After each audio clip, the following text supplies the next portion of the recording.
થરાદ પ્રાંત કચેરીએ ભારતીય જનતા પાર્ટીના કાર્યકર્તા તેમજ ખેડૂતો દ્વારા થરાદ વાવને નવો જિલ્લો જાહેર કરાતા લોકોએ ખુશી વ્યક્ત કરી।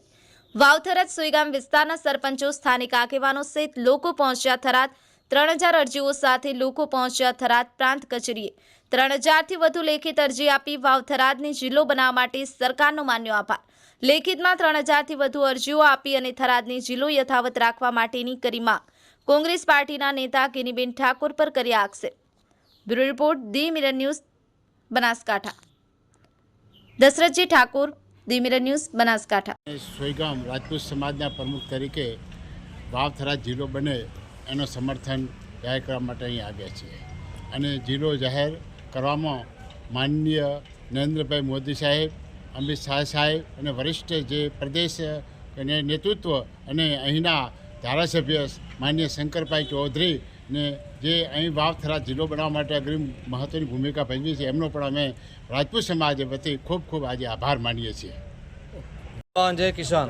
આજે વાવ થરાદ જિલ્લાને જે જિલ્લો જાહેર કરવામાં આવ્યો એ માટે ખેડૂતોને ખૂબ ખુશાલી છે અને અન્યાય કરવો એ પાપ છે, પણ અન્યાય સહન કરવો એ મહાપાપ છે। અમારે વાવથી માવસરીથી પાલનપુર 150 કિલોમીટર થાય છે, જોળિયાથી પાલનપુર 150 કિલોમીટર થાય છે, તો અમારી કોઈ ચિંતા કરતા નથી। ધોલેરાવાળા એવું વ્યક્તિ બોલે છે કે વાવ થરાદમાં નહીં, અમને પાકિસ્તાનમાં મૂકો। એટલે આ વાણી વિલાસનો થોડોક વિચાર કરીને બોલો। પાકિસ્તાનમાં શું હિન્દુઓને તકલીફ છે એ વિચાર કરો। અને કોંગ્રેસવાળા વિરોધ કરી રહ્યા છે, તો અમે બનાસકાંઠા જિલ્લાના ચેરમેન બનાવ્યા કોંગ્રેસમાંથી, તો વાવ થરાદી વિરોધ કર્યો નથી। અને અમારા લોકસભાના જે જવાબદાર વ્યક્તિ ગેનીબેન કહેવાય, એમને તો આ વાતાવરણ આખું શાંત કરવાનું હોય, એને બદલે ગેનીબેન એવું કહી રહ્યા છે કે ભાભરને ઓગઢ જિલ્લાની અંદર અમારે જવું છે। પહેલું દિયોદરને તમે જિલ્લો નગરપાલિકા કરો, દિયોદરને પછી જિલ્લાની વાત કરજો।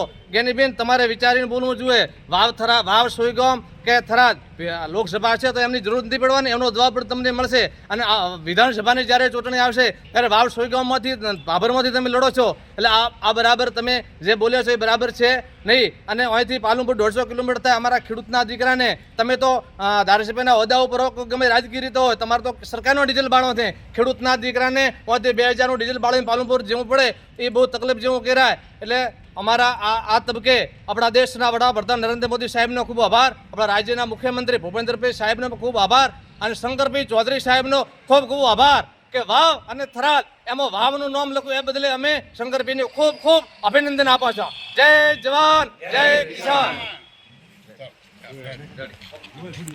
हेलो नमस्कार, जय श्री कृष्ण। हूँ छूँ तमारो प्रिय खजूर भाई। तमाम गुजरातीओं ने कहीश के सरस मजानु न्यूज एवं के देव मिरर न्यूज ने जोता रहेजो। जय माताजी, जय श्री कृष्ण।